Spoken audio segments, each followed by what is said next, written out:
Hey guys, welcome back to EAK TV. I'm delighted here to have Sally Eaves with us, the CEO of the Sustainable Asset Exchange and member of the Forbes Technology Council. Welcome. Pleasure. Absolutely. Having a great event here. Absolutely brilliant. Great mix of people and lots of energy, which I love. Yep. Absolutely. Brilliant. Yeah. Is this your first time in Malta, or have you? No, my second time. Absolutely. So yeah, no, really enjoying it. Nice to catch up with some familiar faces and new friends too. So yeah, what it's all about. I'm very cross-sectoral at this event as well, which is great to see. So people outside the direct space and finding out about it for the first time, which is great. So tell us a bit more about your background, Sally, like what it is that you do. Okay, so my background is very much, I'm quite an experienced CTO, and as well as the practice side of things, I'm also a professor of advanced technology, so I like to bring together research and practice and apply it. So I'm all about real-world application, and as well as the technology itself, very much how we can harness that for social impact and its scale. So what is the, so right now, what is the, would you say is the main use case for social impact within blockchain that's being used today? Okay, I think one of them most definitely is supply chain. So taking SAX, for example, we're using that in agri-tech, and at the moment we've got a real issue with unequitable trade and also unethical practices and things not being sustainable. So trees are being hacked, for example, because people can't extract the value properly. So oud, for example, would be a classic example of that. Bamboo is a replacement for plastic. There are so many things that are being grown and developed but aren't being cultivated in the right way. But even more importantly, potentially is the fact that farmers who are cultivating that aren't getting full value for what they've done. So all across the line, people aren't getting fair reward. So what we're trying to do is make it equitable, sustainable and ethical. And are you actually doing that right now?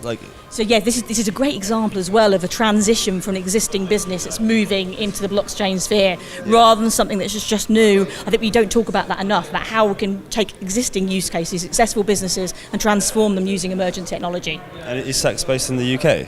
It's a global project, but basically in terms of the plantations, for example, primarily Thailand and Malaysia and also Kenya for bamboo. Yes, absolutely. So again, for sustainable social impact, we're talking about a global proposition here, which is what it's all about. We're doing a lot of work with the UN as well, which is fantastic. Passionate about the Sustainable Development Goals, and at the moment there's a big shortfall about how to achieve them. Massive target for 2030. So again, this collaborative ethos, bringing people together to make it happen. It's all about the action. So yeah, it's got to be through collaboration. And I mean, it's been great to see the space actually making big strides. I know there was the UN meeting on the 24th of October for sustainable blockchain development. I was there. Yeah, you were absolutely. There? Yeah, I was speaking. How was it? So yeah, absolutely awesome. Yeah. It was brilliant. And again, great people coming together, sharing ideas, being open about it, but having a real focus on the actual doing side of things. So not just talking about it, the actual action. So yeah, and I'm leading a new initiative that's aligned with the UN as well around frontier technologies and also around inclusion and diversity. So for example, I was on a panel today speaking about blockchain and AI. If we're looking at AI development, we need to have diversity of perspectives in terms of the building of AI. So it can't just be a particular sector of the population. It has to be everybody who needs to be contributing that to make it, to get rid of natural biases that might otherwise occur. And how do we do that? How do we get everyone's input, and not make it biased? Okay, well, one thing I think is really important is developing young talent. And that goes beyond things like STEM to STEAM. So we need to have arts and technology together. We're building great solutions here through technology, but if you haven't got creative imagination and confidence to do so, we're missing part of that there. Some of the best ideas won't be captured.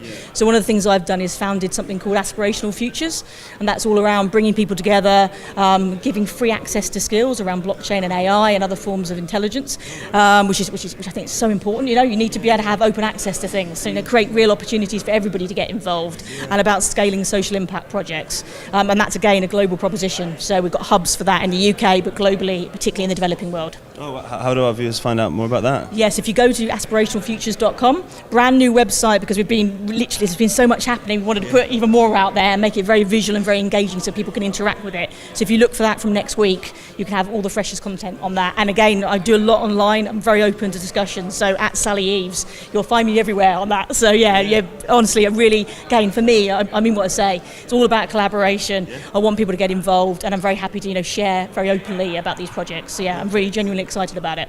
Okay, so I understand that you do some work with the as a social impact lead for the UK Government Association. Absolutely, yes.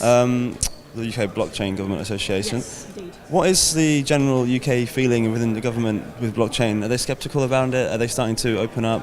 What's your views on that? there's growing awareness and a big focus on getting quality information. Bit like, for example, in mainstream space, sometimes there can be a lot of noise, still a conflation between blockchain and crypto, and so there's been a lot of work around awareness and education and getting tangible examples of what's being done and the right people coming together. So there's a lot of parliamentary select committees on blockchain and AI that I've been involved in, trying to contribute really good quality content, having discussions, but then taking that forward to doing things with it. So there's a lot of policy development happening, but genuinely, particularly in London, heart of fintech, incredibly supportive, and there's a lot of appetite for innovation catalysed by technology. So it's supportive, and monitoring what's happening in different jurisdictions. Malta's led the way in that, obviously, from the iGaming side of things. Over a number of years, they've really led the way in putting regulation together and being quite transparent and bringing people together into those discussions, which again, incredibly important. So with your unique insight and access to these conversations, if you're going to make a prediction, when do you think the UK will start potentially regulating blockchain or cryptocurrencies? Oh, that's interesting. Now, there's something I would like to share on that, and I possibly can't. But there's something being, you're going to be hearing more about that in the next couple of months. So, but yeah, incrementally, there's things happening. But there's always a kind of a monitoring, watch and wait. That tends to be the philosophy. But there's lots of movement in that area. So yeah. Okay. Interesting times. Absolutely. So then that leads me on to my next question. Obviously, Malta's at the forefront of creating a regulatory framework for blockchain, and not just blockchain, for many future technologies. But we need to remember that it's not just blockchain here we're talking about. What is your philosophy on regulation? Do you feel that blockchain and cryptocurrencies should be actually regulated? Is that really what they were built for? I know exactly what you mean. There's an inherent tension there, obviously. But I do think what's been happening, particularly over the last 4 months, is really driving up quality. And that's, for me, that's massively important. I'm all about authenticity. It's all about quality projects and scaling those. I think what's been happening with the regulation developments is actually really putting a focus on that. And if that's done in a transparent way and getting all the right people involved in that process of development, that's critical. So I think what we've seen here is really quite encouraging. Absolutely. The iGaming thing from a Malta perspective specifically, what they did there, going back to 2004, very successful model of bringing in regulation and bringing the right people on board. I think what they're doing here very much mirrors that, and it's very impressive. This event has been one of the best I've been to, and the discussions of that have been very open, very transparent. It's all about good dialogue and the quality of the documentation they've been producing along the way, making that accessible at the right points, very incrementally. As I say, impressive. Yeah. So you've mentioned you're the CEO of SAX. Yes. You are on the Forbes Technology Council. Yes. You help with the UK government. You also are the United Nations. Yes. How does Sally Eaves sleep at night? How do you have the time to do all of this stuff? Nighttime is when I'm finishing the book, so that's what I'm doing there. But yes, that's called Edge of Disruption. That's called, and again, it's quite cross-sectoral. I wanted to put a real focus out there on quality content and making it as accessible as possible. Right. So there's lots of examples from different sectors. Big focus on blockchain and AI, as you might expect, but also there's robotics, VR, AR. So I've put, looking at everything in the advanced technology space and how it will integrate, because that's the really important thing. If we're looking ahead, what's going to happen next? It's not blockchain in isolation. It's not AI and machine learning. It's all of these different things coming together. That's where real change and sustainability is going to come. So is that going to be an e-book, a paper book? No. Proper hardback and paperback book. Yeah, absolutely. So that's out next year. Yeah. Next year. So I'm just in the final throes of that. But yeah, for relaxation purposes, it would probably be music, playing guitar, but not singing, because that's not one of my talents. Yeah. Maybe after a few beers. Well, yeah, that always helps, doesn't it? Absolutely. So, what do you think largest jurisdictions like the UK and the US can learn from Malta's approach to blockchain? I think the inclusiveness of the discussions that I've had and the quality. Like I say, I've been going through at every stage, looking, from different perspectives at the documentation they've produced about where we're going next. They've been on time. There was 1 month where they extended something, but they gave good reasons for it. And again, that's important because things emerge, things evolve. And as long as you're transparent and explain to people why that's happened, again, that's absolutely fine. What causes concern for people is when people are in a limbo. It doesn't matter if you're talking about regulation or, from a UK perspective as well. There's a lot of things happening politically. Limbo always causes concern. So whenever there's a delay in something, whatever that might be, being transparent, involving people, and having cross-sectoral dialogue, massively important. We can't have silos of sharing. It has to be properly interconnected. Do you think Brexit will have any effect on the UK's approach to blockchain DLT technologies? I think if anything, it's an even bigger driver for innovation. In London, obviously, as you know, is a very big driver of fintech business anyway. So applications in that particular sector, and also I would say within healthcare in the UK, are rising massively. So if anything, I just see it as an actual enabler for greater innovation. More and more people are getting involved in that. I'm involved quite actively in London Blockchain Group, for example, Team Blockchain. We do a lot of meetups there, and it's interesting as well. There's more and more people getting involved for the first time. And the other aspect as well is when you have the Q&As around those kind of things, the quality of the questioning, you're seeing a real sea change. People are getting more and more aware and are diving in deeper. I'm doing one on Monday, which is in a Women in Finance group. And the audience has been put together. They're really interested. Have not been to a blockchain event before, and so I'm facilitating that. And I'm doing kind of a nuts and bolts. What is blockchain? What's it about? And then we're doing an open Q&A for about an hour and a half. And we're doing more and more activities like that. And it's free to attend. All about quality information and getting people involved in sharing, and that's what it's all about. Sure.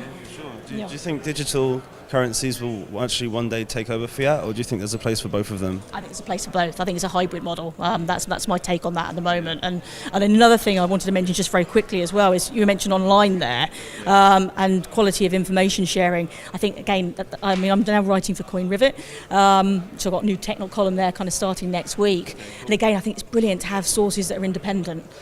So without the sponsored advertising kind of things, where you can go and look at things from different perspectives and come to your own opinion, and it's informed. So I think that's a really important thing. We've all got kind of collective responsibility for that as well, which again, I'm excited again in terms of these changes, that emphasis on quality and being authentic and getting material out there to as many people as possible. Yeah, absolutely. So you mentioned, a lot of the work that SAX has done, and also the United Nations with the developing world and Africa.